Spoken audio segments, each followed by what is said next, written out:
Queridos hermanos, reciban un cordial saludo de los misioneros claretianos de la provincia de Colombia Oriental y Ecuador. Desde la Prefectura Provincial de Apostolado, junto al equipo bíblico, estaremos reflexionando domingo a domingo la palabra. Dejémonos iluminar por la gracia del Espíritu Santo. Dejemos actuar a Dios en nuestra vida. Abramos nuestro corazón al acontecer y a la voluntad de Dios. Escuchemos con atención. Proclamación del Santo Evangelio según San Marcos, capítulo 10, 16. Lo que Dios unió, no lo separe el hombre. En aquel tiempo se acercaron unos fariseos y para ponerlo a prueba le preguntaron a Jesús: ¿puede un hombre separarse de su mujer? Les contestó: ¿qué les mandó Moisés? Respondieron: Moisés permitió escribir el acta de divorcio y separarse. Jesús les dijo que porque son duros de corazón, Moisés escribió este precepto. Pero al principio de la creación, Dios los hizo hombre y mujer, y por eso abandona un hombre a su padre y a su madre, se une a su mujer y los dos se hacen una sola carne, de suerte que ya no son dos, sino una sola carne. Así pues, lo que Dios ha unido, que no lo separe el hombre. Una vez en casa, los discípulos le preguntaron de nuevo acerca de aquello. Él les dijo: el que se divorcia de su mujer y se casa con otra, comete adulterio contra la primera. Si ella se divorcia del marido y se casa con otro, comete adulterio. Le traían niños para que los tocara y los discípulos lo reprendían. Jesús, al verlo, se enojó y dijo: dejen que los niños se acerquen a mí, no se lo impidan, porque el reino de Dios pertenece a los que son como ellos. Les aseguro, el que no reciba el reino de Dios como un niño, no entrará en él. Y los acariciaba y bendecía imponiéndole las manos sobre ellos. Palabra del Señor. Gloria a ti, Señor Jesús. Reflexión.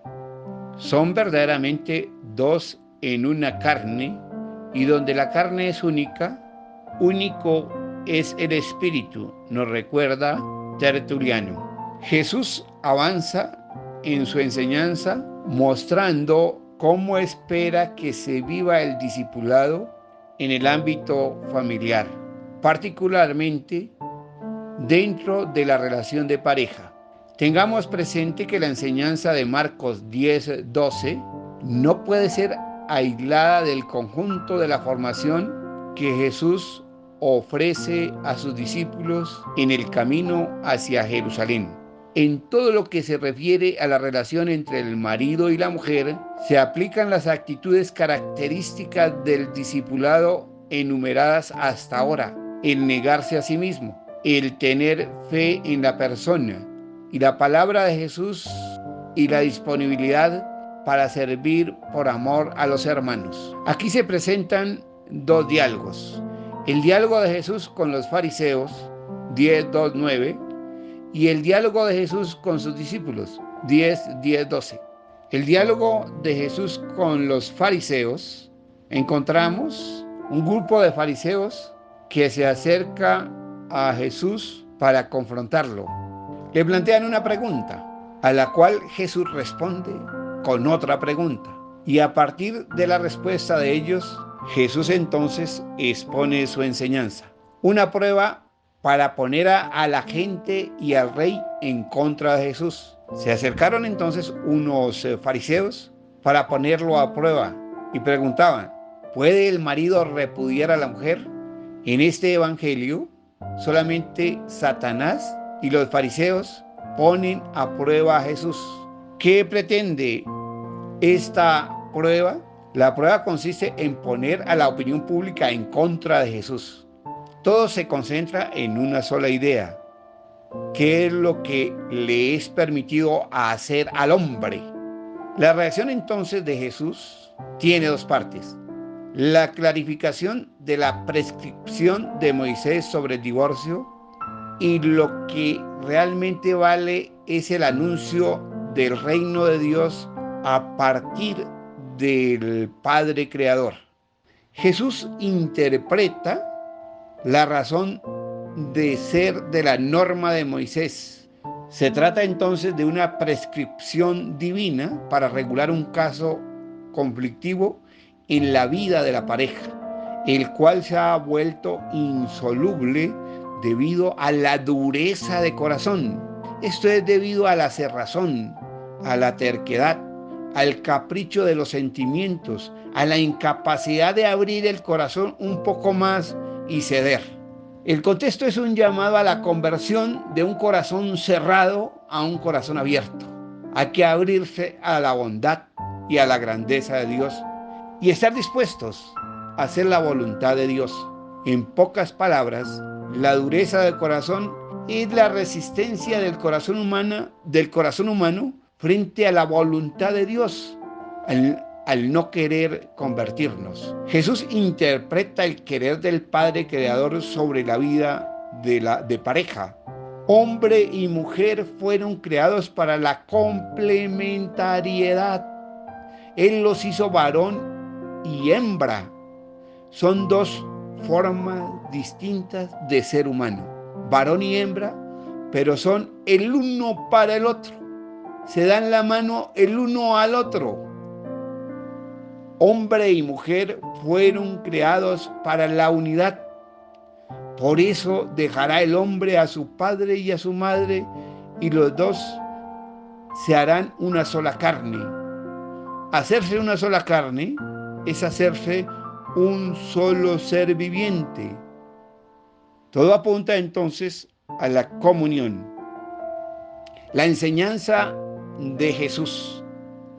La enseñanza pedía ir a la doble raíz, a la del hombre, la dureza de corazón, y a la de Dios, un proyecto creador presentado en el Génesis. Por otro lado, para Jesús, los niños tenían un buen puesto en su corazón. Aunque la sociedad los tuviera en nada, para Jesús representaban mucho más que una cifra que no cuenta. Jesús entonces, dirigiéndose a sus discípulos, les dice: dejen que los niños vengan a mí, porque el reino de Dios es de quienes son como ellos. Qué manera bonita de afirmar no solo que los niños valen, sino que el reino de Dios es para los que son como ellos. Los pone de modelo para quienes buscan el reino de Dios. Yo les aseguro que el que no reciba el reino de Dios como niño no entrará en él. Algunas actitudes de un niño indispensables para entrar en el reino de Dios. Un niño depende totalmente de una persona mayor. Jesús dependió totalmente de su Padre. Era una sola cosa con él y, según él mismo decía, no hacía nada que no le fuera mandado por el Padre. 2. Para un niño no existe barrera de raza, condición social, color. No hay diferencia. En su actividad misionera, Jesús nunca miró raza, color, condición social para ayudar y servir. 3. Un niño no guarda rencor por lo que le han hecho. Las palabras de perdón siempre estuvieron en labios de Jesús. 4. Un niño siempre está como empezando de cero y en ocasiones siempre es persistente. Jesús era consciente que en la relación con las personas siempre se debía estar empezando de nuevo. Y 5. un niño no sabe decir mentiras. Juan Arias, en su libro El Dios en quien no creo, afirmaba muy certeramente que Jesús murió joven por ser sincero. Él ya nos había dicho que solo la verdad nos haría libres. Acerquémonos cada vez más a la vida y a la enseñanza de Jesús para vivir plena y felizmente nuestra vida. Que así sea.